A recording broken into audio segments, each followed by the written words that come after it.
Power in a relationship isn't always about who wins the argument or who holds the bank account keys. Often it's a silent, invisible tug-of-war for the literal energy that keeps our hearts beating.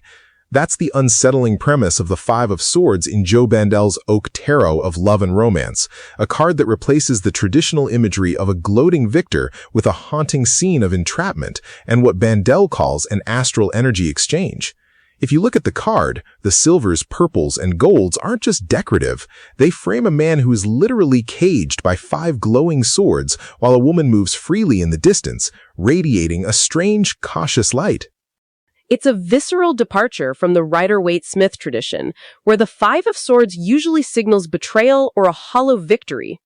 In the Oak Matrix, the philosophical system Bandel outlined in his 2026 work, The Oak Matrix Unleashed, this card represents a hidden power struggle where one partner is unknowingly, or sometimes consciously, draining the emotional and mental reserves of the other.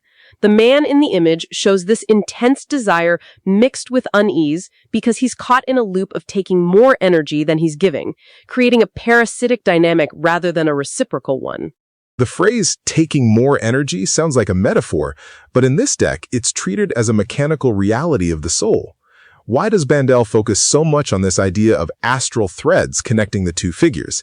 It feels less like a metaphor for a bad date and more like a technical breakdown of how we subconsciously hook into our partner's psychic energy. Bandel views the human experience through a lens he calls organic Gnosticism. To him, we aren't just physical bodies, we're energetic circuits. In a healthy relationship, there's a two-way flow, an alternating current between what he calls source and the womb of creation. But the Five of Swords is the short circuit. Those astral threads you see on the card are the physical manifestation of that imbalance. One partner, often the male in Bandel's gender-nuanced interpretation, feels a pull to connect so deeply that he ends up taking energy to fuel his own sense of self, leaving the other partner feeling inexplicably drained or uneasy. It's interesting that you mentioned the gendered experience, because the card explicitly describes the female experience as feeling drained or uneasy without fully understanding why. That sounds like the classic walking on eggshells feeling, but shifted into a spiritual context. If I'm the one feeling drained, I might not even realize there's a power struggle happening because it's hidden, as the card says. How does a person even begin to identify that they're in a Five of Swords moment if the struggle is invisible? That's exactly why the oak tree stands so prominently in the background of the card. In the Oak Matrix, the tree represents grounded reality and endurance. It's the standard of truth that remains firm while the shifting purples and golds of our emotions swirl around. To identify the struggle, you have to look at the after feeling.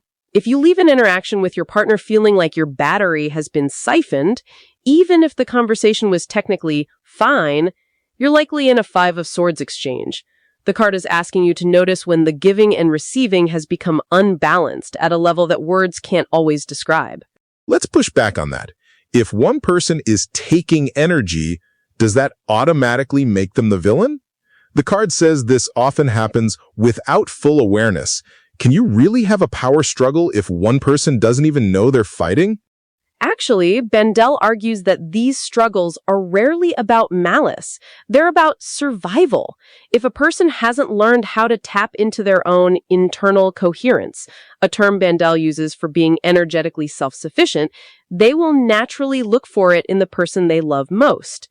It's a form of unconscious theft. The man in the cage isn't a prisoner of the woman. He's a prisoner of his own desire to connect by consuming. The unease on his face is his soul realizing that this type of connection is a trap. It's an I win, you lose dynamic that ultimately leaves both people isolated. So the cage formed by the five glowing swords is actually his own making. It's the limit of his own mental state. In traditional tarot, the swords represent the mind, logic, and conflict. By making them a cage in this version, is Bandel saying that our own mental frameworks for love are what trap us in these energy-draining cycles? Spot on. The mind loves boundaries and definitions, but it also creates prisons out of them. In the soulmate cycle that Bandel describes, the Five of Swords is a necessary, albeit painful, checkpoint.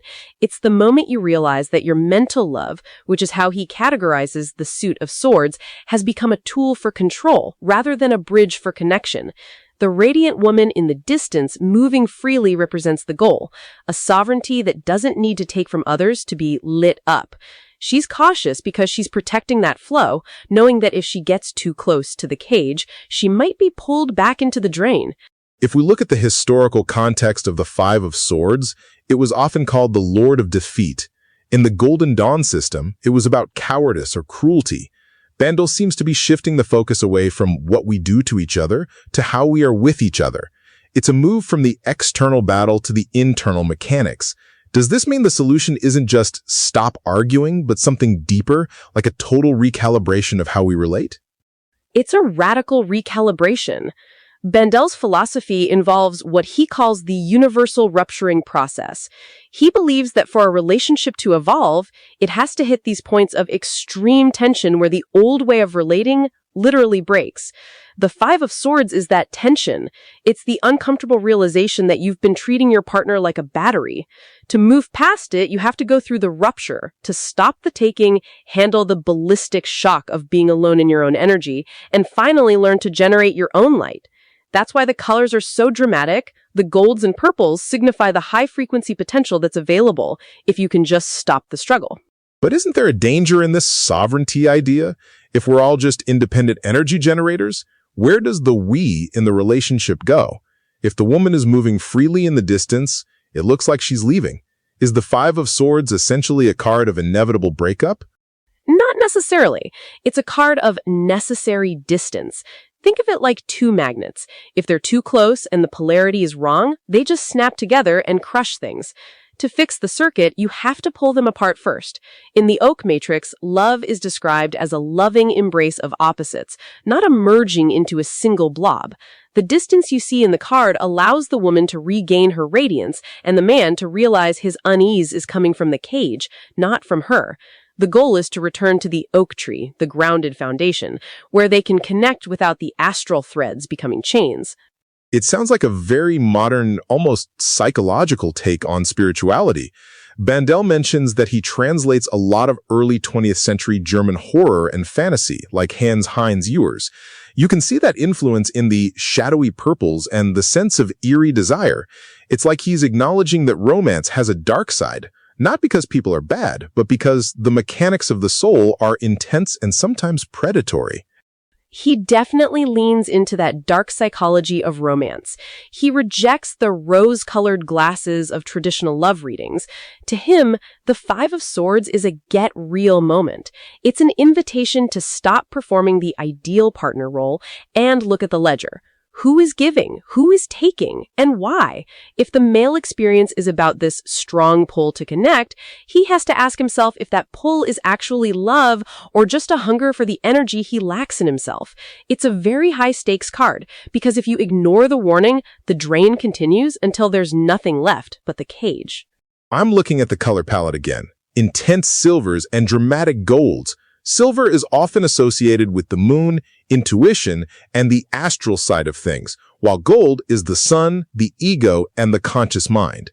By mixing them so dramatically, is Bandel suggesting that this power struggle is a collision between our subconscious needs and our conscious desires? Exactly. The silver threads are the subconscious energy exchange, and the gold is the hidden power mentioned in the card's meaning. The power is hidden because it's masked by intense desire. We tell ourselves, I just love them so much. I want to be with them every second. But the Five of Swords reveals the shadow side of that statement. I need them to feel alive. The silver and gold together signify that the solution is a conscious physicality, bringing the light of awareness into our physical and energetic boundaries. If a listener draws this card today and they're feeling that unexplained unease, what is the oak advice? Is it to walk away like the woman in the distance or to stay and fight the cage? The advice is to stop fighting. The Five of Swords is unique because winning is actually losing. If you win the power struggle, you've just reinforced the cage. The oak move is to anchor yourself in your own reality. If you're the one feeling drained, your only job is to reclaim your energy, to move freely in the distance until you feel radiant again.